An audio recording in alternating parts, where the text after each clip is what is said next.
Gridiron Grinder! Hut hut hike! Hey, bam! We're recording. It's Friday night. Gridiron Grinder time.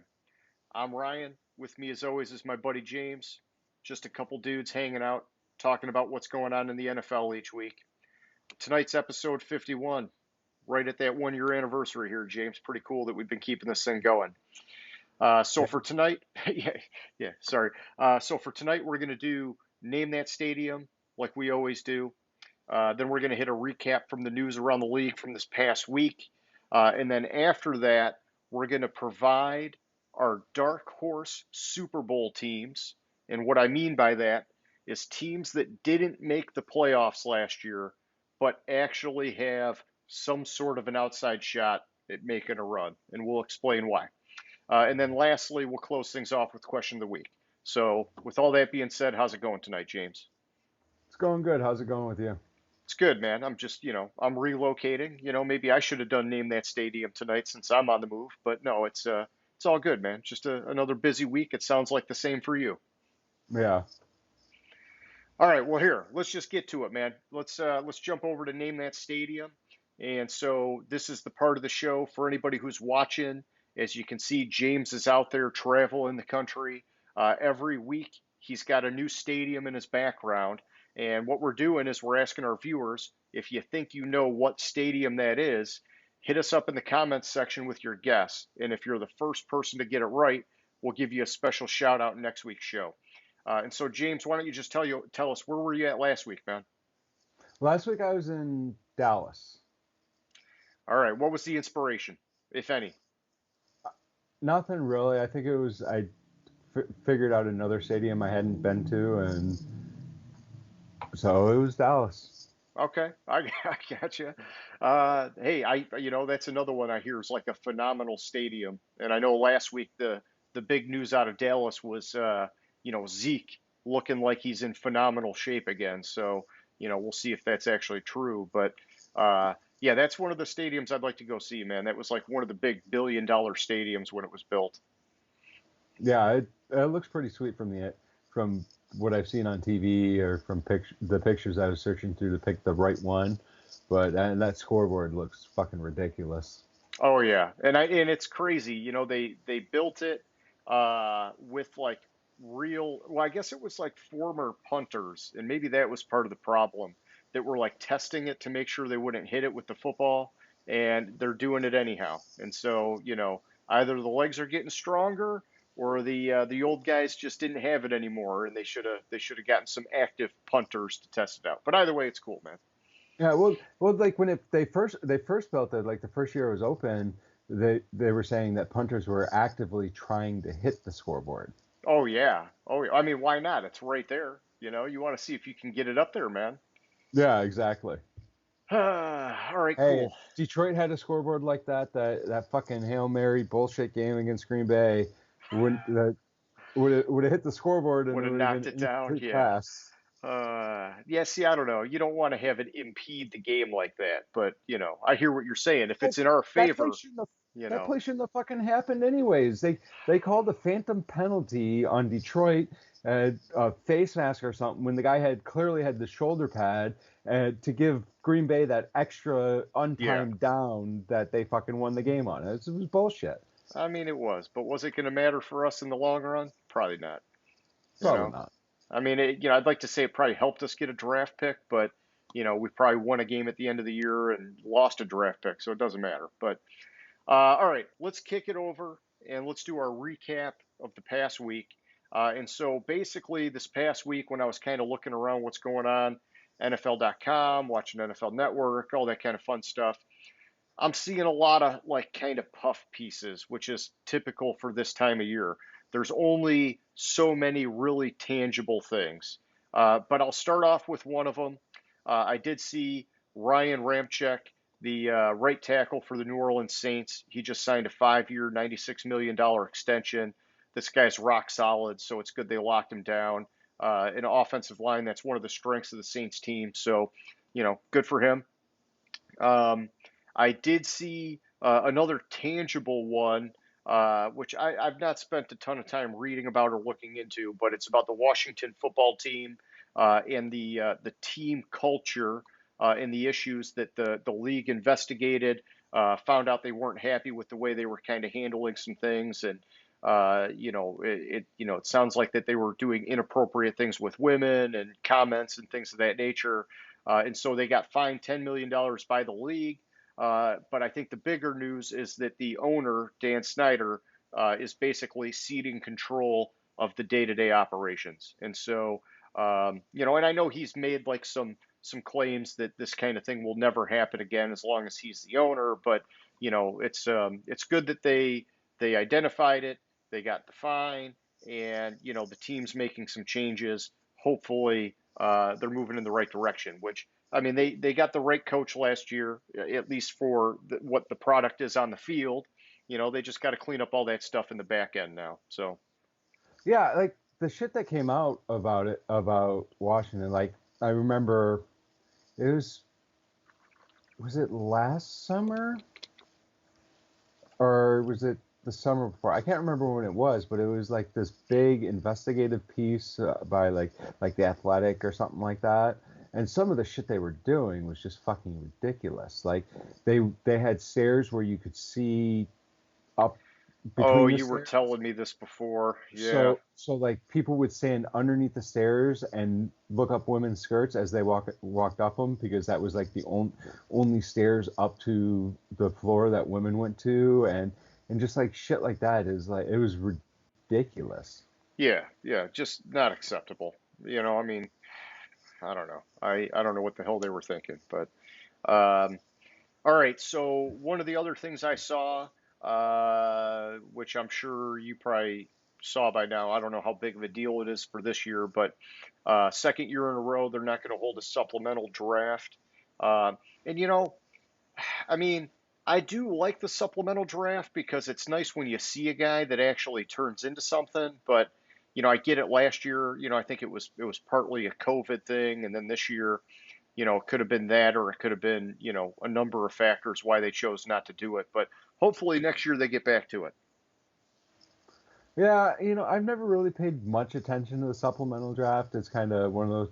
Like I think the only one I paid attention to was when what's his face from Ohio State was trying to get early eligibility for the league. Maurice Um, Claret and the Lions drafted him. The guy from USC, Mike Williams. oh yeah, yeah. Well, Like that's the only one I really paid attention to. It kind of just flies under the radar. There's nothing really much that comes out of it. no, and I just like seeing, what kind of a draft pick is a team going to give up for one of these guys that wasn't in the actual draft for whatever reason. And sometimes you see like the rare higher pick, and you're like, whoa, what's going on here? And then you got to keep an eye on the guy, but and not like a high pick like a first or a second rounder, but you know what I mean. Yeah. Okay, so the other thing I saw, which actually I just saw today, which I always love the show, but Hard Knocks is coming back, and they're going to be featuring the Dallas Cowboys this year. Which I mean, James, I'm sure you've seen Hard Knocks in the past, and I mean, Hmm. I love it going back to the freaking Rex Ryan with the Jets days. I mean, man, I don't know, that show just always you get a good inside look as to what happens with the coaches and the players, and like some of it's funny, some of it's intense, some of it's they got to release guys, and it's you get to see some of like the tough parts of the business, and but just in general, if you're a big football fan and you haven't seen it, I highly recommend it. I think it's still on HBO, right? I mean, it's kind of you got to Yeah. have HBO to get it, but it's well worth it if you got HBO. So So the thing that sticks out about Hard Knocks for me is uh, I think it was when they first moved back to LA, the Rams were on it, and Jared Goff couldn't figure out what direction the sun rose in and oh shit like that. Like jeez. he just looked like a fucking idiot on it. Well, don't be saying that because he's our court. That's my quarterback. That's my Well, of course he quarterback, had he, James. he had he had Uh, Jeff Fisher as his coach, which I yeah. mean, I'm not going fucking 8-8 or 7-9. Yeah. August 8th is Jeff Fisher Day now because of that. And what happened? Uh, You're right. He didn't go 8-8 or 7-9. He went like 5-11. yeah, they sucked. Yeah. And they had, that was when they had Gurley too, right? I mean, that was like, Yeah, yeah, they it had just, they had Gurley. I want to say it was. Oh, what year was it? I I think it like Jeff was. Fisher too. It I just think it didn't was the work. year before the Super Bowl year. Okay. Well, well, no, because McVay was there for a year before they had their Super Bowl run, wasn't he? Was I he? I thought he was there for a year first, and then they made the run. But maybe I got it wrong. I'll look it up Okay. while we go Yeah. to Well, yeah. While you're looking at it, I'll hit my last piece of the news, which it's more of a college football thing, but the NCAA looks like the players can finally get paid in some ways. They're able to work out deals related to their likeness, which, as a former NCAA football fan, the EA Sports video game, college football video game, I'm interested to see, how the game looks when they come back with it because they said they're making one. And then I'm also interested to see how this affects not only the college game, but the NFL, because, at the college level, there's a lot of talk about, oh, now these powerhouse teams, they're just going to run the table because they'll have deeper pockets to pay these guys and do these things and, get them the deals where they're making money, and the smaller town schools won't be able to do that kind of stuff. And, but I mean, the powerhouse schools had the advantage anyhow. So I don't know how much it's really going to change college football. But for the NFL, the thing I've been hearing, which is interesting, is that they're saying some of these kind of like fringe guys that think they can make it in the NFL, but maybe they won't be like starter caliber, might stay longer in college to milk whatever deals they can get because they have a better chance at standing out that extra year in college where they could maybe get paid more than what might happen for them in the NFL. That's an interesting twist I hadn't heard of before, but it makes some sense. And so, we'll see how that all shakes out in the coming years. yeah. So McVay was there one year before they went to the Super Bowl. It was 2016 that Jeff Fisher made those comments, and he was fired after starting 4-9. Yeah, not good. Not good. And then they hired McVay the next year, and it is pretty much the same team, and they fucking won the division. Yeah, it just you got the mad genius McVay, and which is tough because Jeff Fisher was a highly respected coach for a long time. I mean, he was like the Titans guy for like a decade, man. I mean, it just, but hey, it is what it is. All right, what else you see in the news from this past week? Anything you want to mention? The only thing I'd come across was the that Josh Gordon filed for reinstatement in the NFL, Oh which man. I was surprised. Apparently, he's playing football right now. Apparently, there's a indoor football league called the Fan Controlled. It's called Fan Controlled Football League, Okay. and he was playing with Johnny Manziel. Oh geez. Two troublemakers. Well, I wasn't he on the Seahawks last year? He just like was never active or whatever. Well, he was like, see, that's what I'm trying to remember because I know he was signed by the Seahawks, but I think Yeah, there was something going on. I mean, it's tough when he played years ago. Clearly, he had some talent, and he might Mhm. still have that talent, but he can't get it together off the field long enough to like really see what he could do on the field, and that's pretty. It's unfortunate, you know. Yeah, so I think he was like reinstated. He was allowed back with the Seahawks on December 9th after completing his COVID testing protocols. Okay. And then on the 22nd, he was suspended again. Yeah, it's tough, man. Whatever he's got going on, he just can't break that habit. Yeah, so I mean, that's what it is. I kind of feel bad for him. I mean, it's serious, but you know, sometimes you just have to realize maybe I shouldn't play football and I should just focus on being healthy and not having to deal Yeah, with all my other problems I have. yeah, yeah. And I don't know what he's got going on, but maybe football's like the one good thing he has in his life, and it's just I don't know, dude. It sucks. It sucks. Okay, let's get to the main event here, James. Tonight we're going to be talking about our dark horse Super Bowl teams.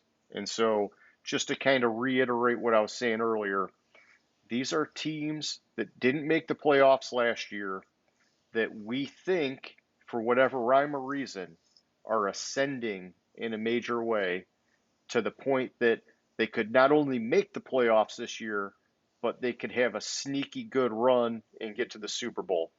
It's pretty aggressive. It very rarely happens. I don't have the stats. I just, I know it very rarely happens. But I thought we would start just by taking a look at the list of the teams that made the playoffs and then the teams that didn't make the playoffs. And then we'll go in either by the AFC or the NFC, whatever we want to do. And so just to do a recap for, anybody who needs it. On the AFC side, you had the Chiefs, the Bills, the Steelers, the Titans, the Ravens, the Browns, and the Colts. They were all in the playoffs. On the NFC side, you had the Packers, the Saints, the Seahawks, the Washington football team, the Buccaneers, the Rams, and the Bears. Okay? That leaves you, in no particular order, all of the following that didn't make the cut: Jacksonville Jaguars, New York Jets, Atlanta Falcons, Houston Texans, Philadelphia Eagles, Cincinnati Bengals, Detroit Lions, Carolina Panthers, Denver Broncos, Dallas Cowboys, New York Giants, San Francisco 49ers, Los Angeles Chargers, New England Patriots, Minnesota Vikings, Las Vegas Raiders, Arizona Cardinals, and the Miami Dolphins. So, some of these teams, like the Lions, I mean, hey, we're not expecting like some earth shattering. I'm not like some earth shattering turnaround here. We know that they're in like a brutal rebuild, gutting the roster, making aggressive moves. It would be like a one in a million for a team like the Lions to get to the Super Bowl this year.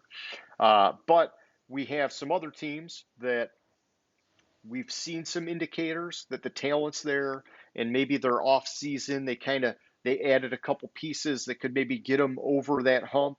And once you're in the playoffs, anything can happen. And so, what do you want to do, James? You want to start AFC? You want to start NFC? Do you have any kind of order that you want to do this, or you want me to just take the lead here? You just take the lead. Like I could literally only come up with 3 potential teams Okay. on like my entire list. So it was slim pickings going through the teams in the league. I agree. And you know what? I came up with 3 in the AFC and 3 in the NFC. I think that, some have a stronger shot than others, but all of them have some potential. And it's, could any of them do it? I don't know. Time will tell. But why don't we start with the NFC? Because that's how my notes are organized for tonight. And so why don't you give me, is one of yours an NFC team? Yeah, I had 2 NFC and 1 AFC. Okay. All right. Well, here, you go first, and then I'll give you one of mine, and we'll just kick it back and forth. And whenever you run out, I'll just take it from there. So, All right, so my first team, I would feel more confident about it if they would have drafted one player different in the first round okay. as opposed to the player they drafted, and that's Dallas. Gotcha. Okay. So I'm sorry, not Dallas, San Francisco. My I was other gonna say my other one's Dallas. My other one's okay. All Dallas. right. All right. Yeah. So if San Francisco would have drafted Mac Jones, I thought he would slide in perfectly, a perfect fit in that offense. He would start immediately, and that team would be a Super Bowl contender. 2 years ago, they were in the Super Bowl. Yep. And last year they were decimated by injuries, Oh yeah. completely decimated by injuries.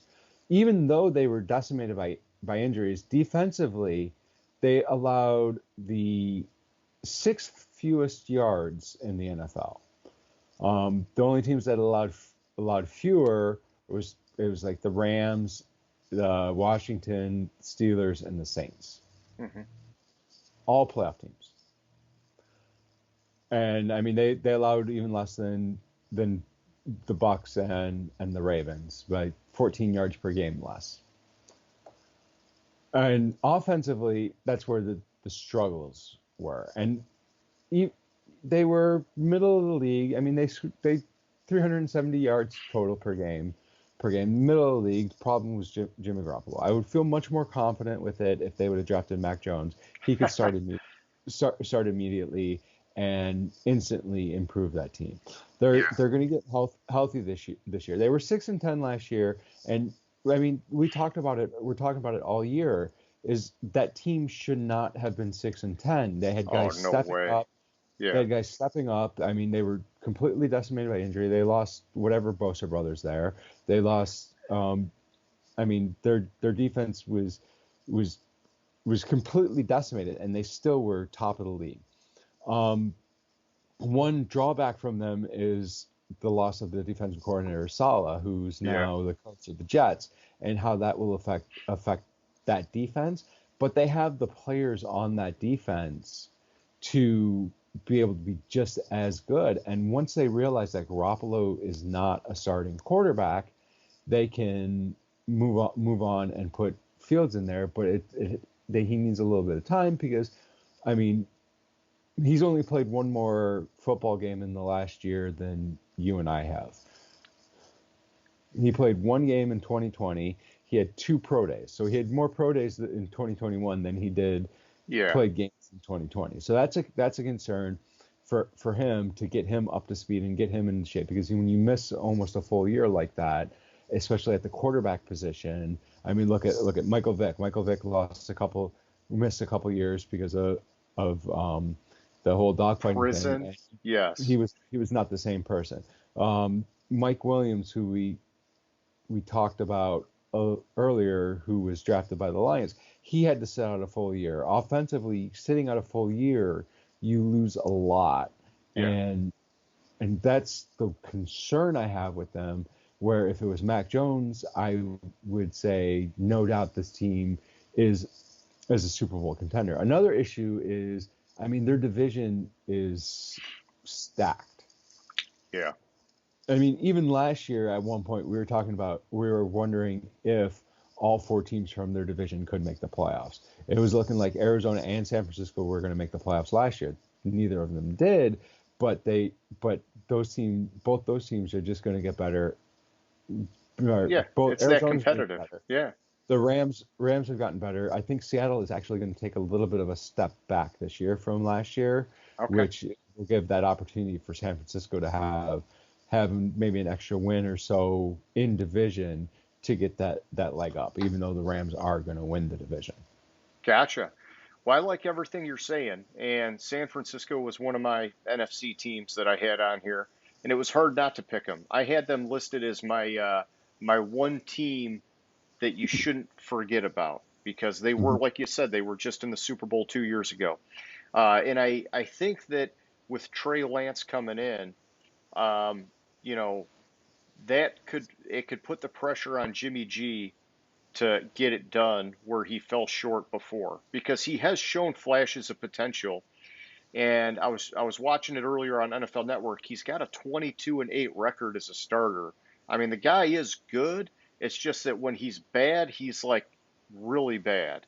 And so we'll see. But yeah, I think that this is a team that's stacked on both sides of the ball. We know that they got the right coach. It's just a matter of, to me, can they stay healthy enough to give themselves a chance? And, time will tell. Okay, so my favorite pick that I had, which is actually a very popular pick. I've been hearing these guys a lot. And I know I think it was a few weeks ago, we're trying to temper expectations, but it's hard for me to not get excited all of a sudden. But it's the Arizona Cardinals, and you just mentioned them. You know, they were on the fringe last year at 8-8, and I just like what they did in the offseason. They mitigated all of their key losses.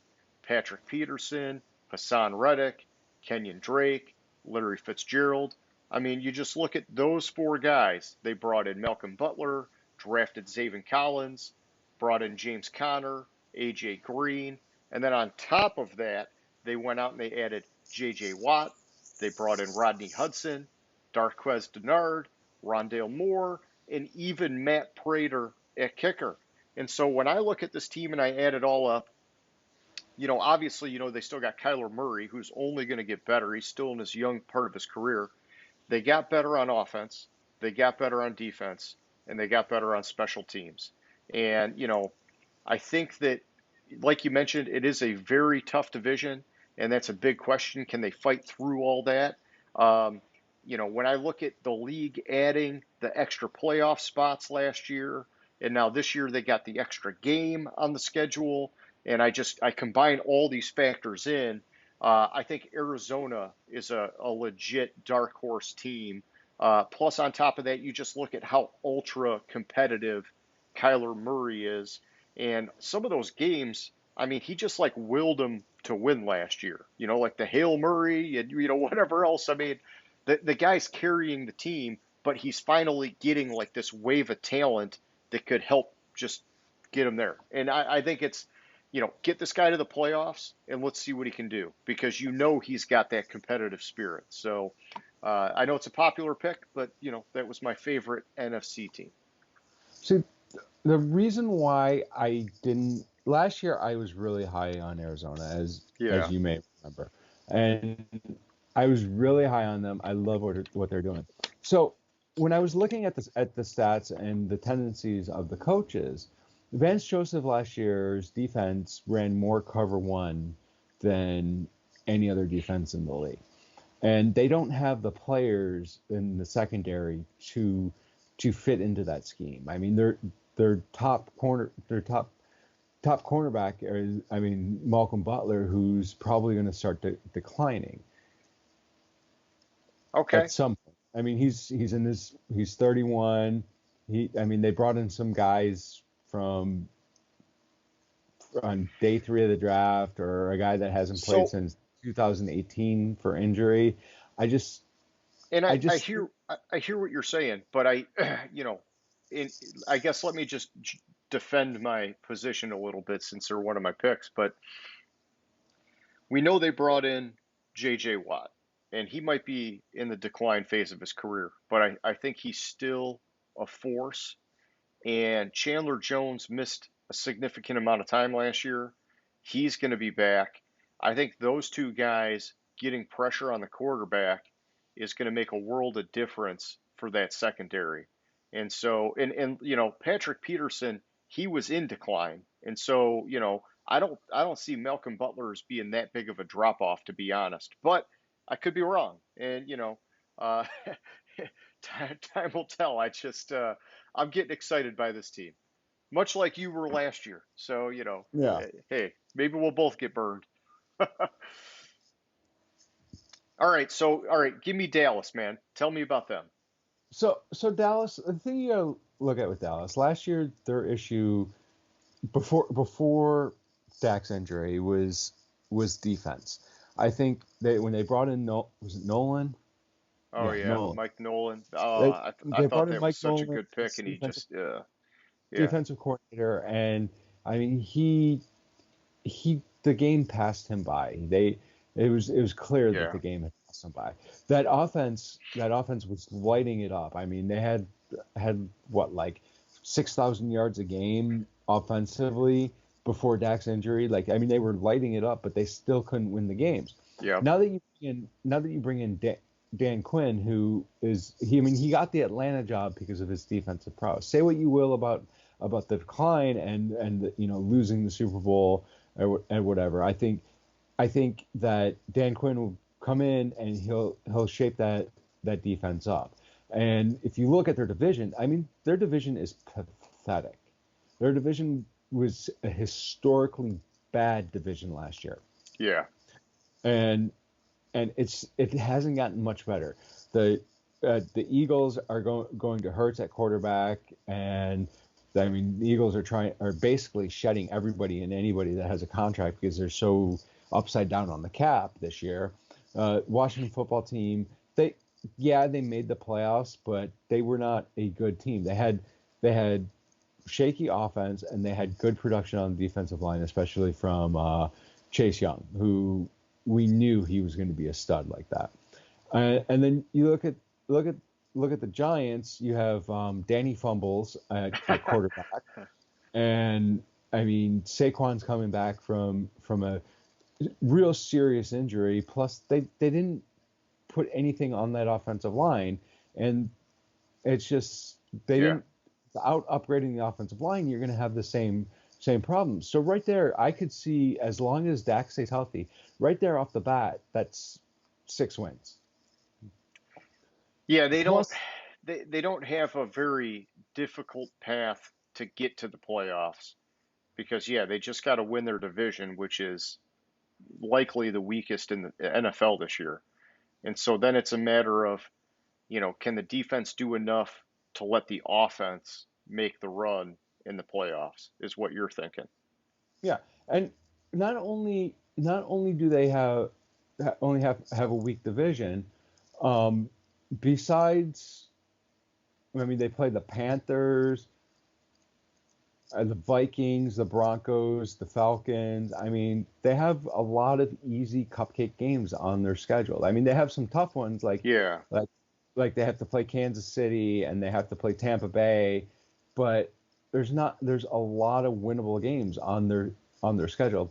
They And have a and bye week I of 7, agree. so I agree that I think, they can easily make the playoffs this year. And I was actually really high on Dallas last year, and then I was just so embarrassed by how bad the defense was. But, I guess I'm hesitant to call them a dark horse because of how bad the defense was. That it's and I'm a big believer that defense is big in the playoffs, and the defense wins championship things. And I know that that's changing a little bit, but I I could see them making the playoffs for sure. Man, I have a hard time seeing them making a Super Bowl run unless they just have like an electric run on offense, which I guess could happen. So, I guess I shouldn't say I wouldn't put them on this list. yeah. But the thing with the defense, I think the problem they had with their defense last year was coaching and scheme, and it wasn't the players. They have a lot of talent on that defense still. Yeah. It's just and I mean they drafted who did they Oh, draft? Micah Parsons Yeah, and Parsons, who I think is going to be. Jabril Cox. I mean, they're Yeah, yeah, they're linebacker full now. They're solid there. yeah. So I mean they got rookies coming in that should be able to replace like Van Der Esch. Although I mean Van Der Esch, you don't really it's not really replacing him if he didn't really ever play. It's just But depth. If he stays healthy, that's good for them. If he's hurt, now they got some reserves.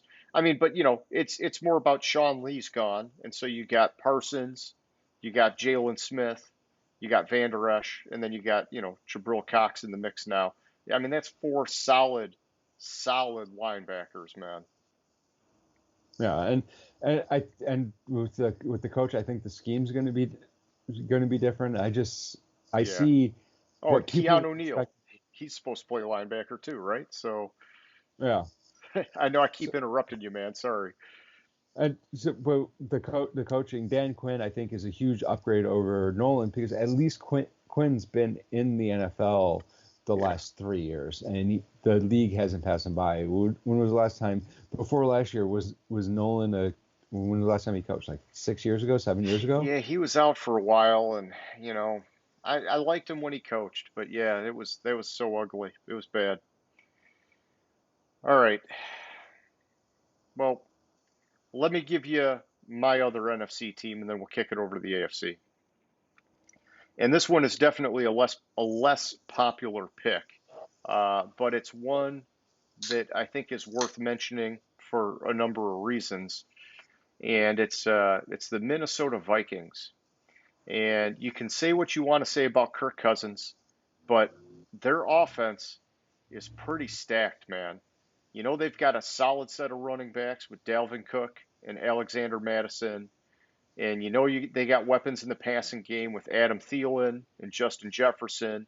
You know, they got some tight ends too. Irv Smith, Tyler Conklin, Central Michigan, what up? Uh, and then looking at the offensive line, you know, I know that they lost Riley Reef in free agency, but over the last couple years, they did add some young guys. Ezra Cleveland, this year I forget they drafted another guy fairly early. I mean, it's like, and then what was it, the center just a couple years ago? It looks like it's all moving in the right direction for them, and I like that. And then on defense, last year was basically an anomaly for Mike Zimmer. He's always put a good showing on defense, and they just I think they swung and missed on a couple guys, and then they had a couple guys get hurt, and it was just a bad year. It was just a bad year. But, you look at what they did this year. They added Delvin Tomlinson to that defensive line. They brought in Patrick Peterson to help out in that secondary. Whether he's declining or not, he's savvy enough to do what Zimmer needs him to do. Zimmer loves those veteran guys. And on top of that, they're getting Daniel Hunter back and Anthony Barr back from injury. You know, I think the big thing for them is kicker is still a concern. And we've seen how that can just totally cripple teams. And so that makes me a little bit nervous. But I think this is a team that could be sneaky good, man. And nobody's really looking at them right now. But they've got like a very balanced offense and defense. And, Cousins, he's smart with the football. You get him in the playoffs and they play good complementary football. You never know what happens with this team, man. Yeah, one of the issues with Minnesota, not to keep poking holes in your arguments, is their offensive line. They are a run dominant team, so I understand having offensive linemen that are better run blockers and pass blockers. But I mean, they're like one of the worst offensive line pass blocking in the league, and so what do? They're bringing in a rookie, and it doesn't necessarily lead to smooth sailing offensively when Cousins has to throw the ball. I mean, yeah, Jefferson had 1,400 yards, and he's just going to get better. And I mean, he was, according to the stat I read, he had 2.66 receiving yards per route run, which was third in the league behind Kittle, or behind Adams, who was first, and then Kittle. Yeah. And it wasn't that far. I mean, Adams was just ridiculous. Adams was almost 3 yards per route run, and then Kittle was just slightly below that, like about halfway between the two. So, and Jefferson's just going to get better as he has more time in that offense, actually learns that offense, because he had the 1,400 yards last year without an off season. So I can see what you're saying in the pass game, but my concern is the offensive line there. I got you. Okay. Well, that's why we do the show. We gotta poke and prod and question everything, and maybe see something a different way. And I respect you, James. That's what I'm trying to say. So, all right, let's kick it over to the AFC. So you've only got one team in the AFC. Why don't you just spill the beans and tell me who it is? If it's one of the teams that I got, then we can adjust on who gets to go first. How about that? It's New England. New England. Okay. So they're one of the teams that I had also. So how about I'll go first, then you give us the rundown on New England, and then I'll finish it with my other team, and we can wrap it up from there. All right, sounds good. So this is my favorite pick, and James, it may be a bit premature, but you just got to hear me out because that's what this is all about.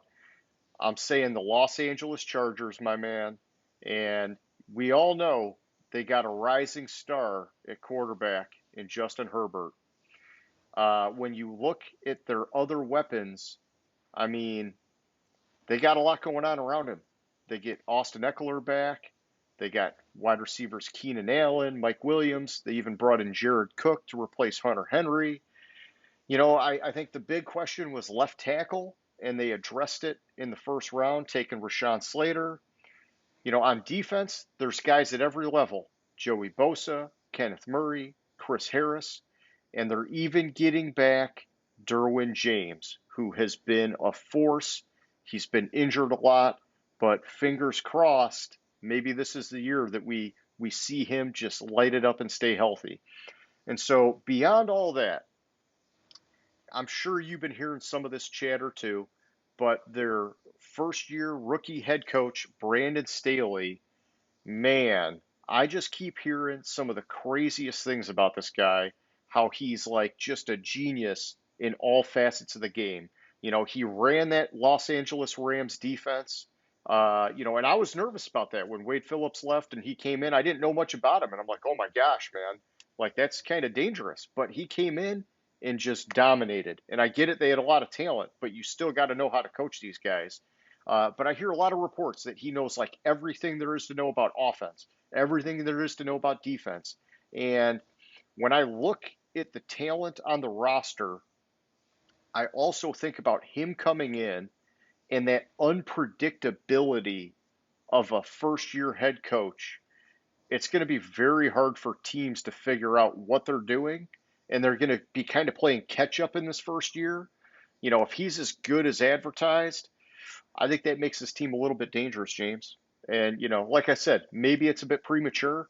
I just think that there's a couple things in there that maybe could make them a dark horse team. I considered them. My issue was their schedule. Okay. I mean, they play at Seattle. They play Dallas. They have Kansas City twice. Oh yeah. They play Cleveland. They play Baltimore. I mean, they have a brutal schedule in some stretches. I mean, they get a little bit of reprieve by playing the Jets and the Texans, but it's 2 games. I'm sorry, not the Jets, the Giants and the Texans.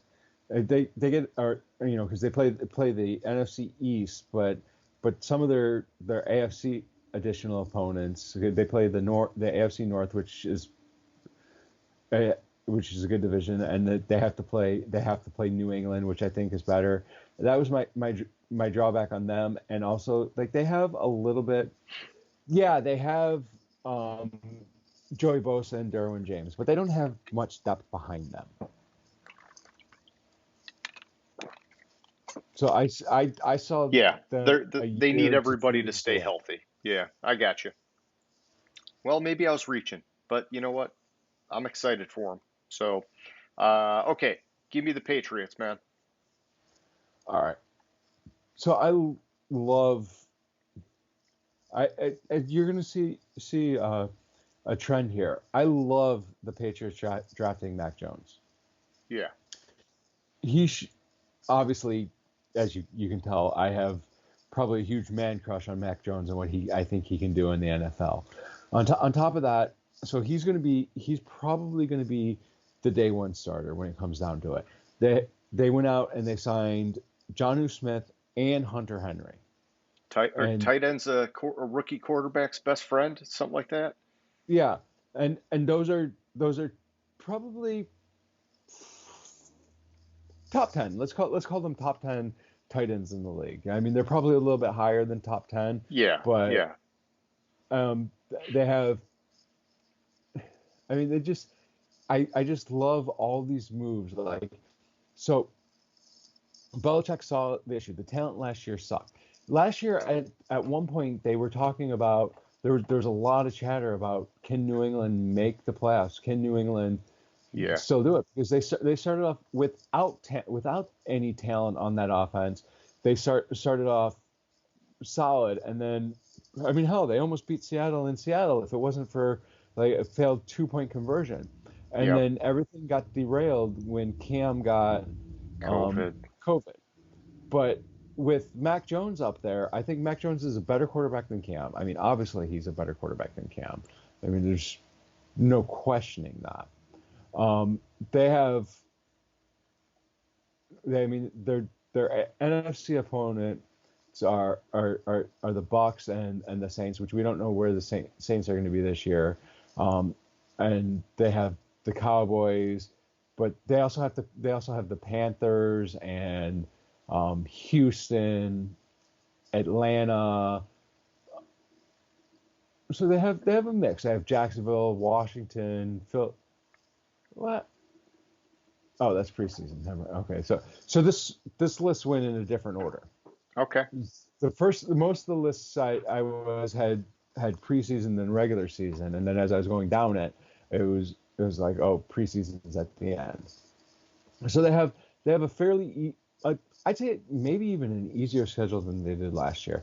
They have more talent on the offense. They have the when he steps in, they're going to have a better quarterback than they did last year. There are maybe a couple question marks, like they don't really have a true number one wide receiver, but I mean they have Yeah. the two solid tight ends. Um, I mean they their top names on their wide receiver depth chart. You're gonna laugh at this: Nelson Aguilar, Kendrick Metcalf. Bourne, and Jacoby Myers. Oh, don't they? Or Metcalf. What am I thinking? I was thinking of who's the yeah, I'm drawing a blank on the guy I was thinking of, but yeah, no, I agree with you, and I had them as the one team you should not forget for the AFC is kind of how I plugged them in, and I mean, I like what they did. They were in salary cap hell last year. They had some opt-outs, and this year they made a huge splash in free agency. They were patient in the draft, and like you said, they got the quarterback. Um, I'm a little bit nervous that, could he take them to the Super Bowl in year one? That I don't really know, but, time will tell. This is still a Belichick team. Um, they did get Trent Brown back on the offensive line too, which I think is huge for them. And then on defense, man, the ads of Matt Judon, bringing back Kyle Van Noy, and then Donta Hightower coming back from his COVID opt-out. I mean, it just, yeah, they have some question marks, but they have a shitload of potential compared to where they were at this time last year. Mm-hmm. All right, so let me give you my other AFC team, and this is in the less popular pick category, but it's one that I just think is worth mentioning. It's a team I'm intrigued by. It's the Denver Broncos, and obviously, yeah, yeah, obviously, if they get Aaron Rodgers, they're going to be in the conversation, James. Uh, Yeah. but Oh, I I, agree. but I think outside of that scenario, you know, there's some things going on with this team that I like, and I just want to get it out there. The defense to me is what could really end up carrying this team. I was looking earlier at what they did with their secondary, and these guys are fucking stacked. They brought in cornerbacks Kyle Fuller, Ronald Darby. They drafted Patrick Surtain II, and they're pairing those guys with safeties Justin Simmons and Kareem Jackson. I mean, this could arguably be on paper, the most talented secondary in the league. And then on top of that, they're getting Von Miller back. And, this defense played pretty well last year without Von Miller. And it's just, I don't know, man. I'm looking at this and I'm like, whoa, what they're doing on defense has me pretty damn excited, man. And I love defensive football, especially once you get to the playoffs. Defense can fucking carry you in the playoffs. On the offensive side of the ball, I know that that's where things might get a little bit dicey, but I do want to try to throw him a bone here. Okay, I know that, Drew Lock is, he's a streaky, immature MFer, but they brought in Teddy Bridgewater. And I think that even if Bridgewater doesn't start, he could end up working wonders for that offense because he's going to have Drew Lock in check. Where Lock knows if he's throwing erratic passes and doing stupid shit, he's going to the bench. And yeah, maybe the offense won't be as flashy with Bridgewater, but with how good this defense could be, slow and steady could help them win the race, man. I mean, they still have Melvin Gordon. I mean, they're stacked at wide receiver. Cortland Sutton, Jerry Jeudy, KJ Hamler. Tim Patrick had a nice year last year. And we can't forget about Noah Fant. He's maybe not lived up to all the expectations, but he's been a very good tight end for a young tight end. And the offensive line, I think, is improving too. And so, I think as long as this offense can keep them alive, the defense could really help carry them come playoff time if they could get their way in. But, like I said, this is a less popular pick, and I know I'm kind of reaching on them. I was examining the moves, and I'm really liking what they're doing with this roster, man. No, I like what they're doing with the roster. My concern with them and the reason, number one, their division, having to play Yes. Kansas City twice, that's brutal. Number two, the quarterback situation there concerns me. Drew Lock is it's been obvious for a year plus now that Drew Lock is not the answer there, and yet they keep giving him chance after chance after chance after chance to fuck it up. Yeah, but I did like how last year defensively, even without Von Miller, and that's another team where last year all throughout the season we were saying, how is this at the beginning of the season? How is this team X and X? How is this team winning this many games? So that was a consistent theme. So I can understand that. I mean, it's don't get me wrong. It's just I have issues with the concern at quarterback. Like your Minnesota pick, Kirk Cousins. I mean, He's an efficient quarterback. He's an efficient quarterback. He's not going to turn the ball over.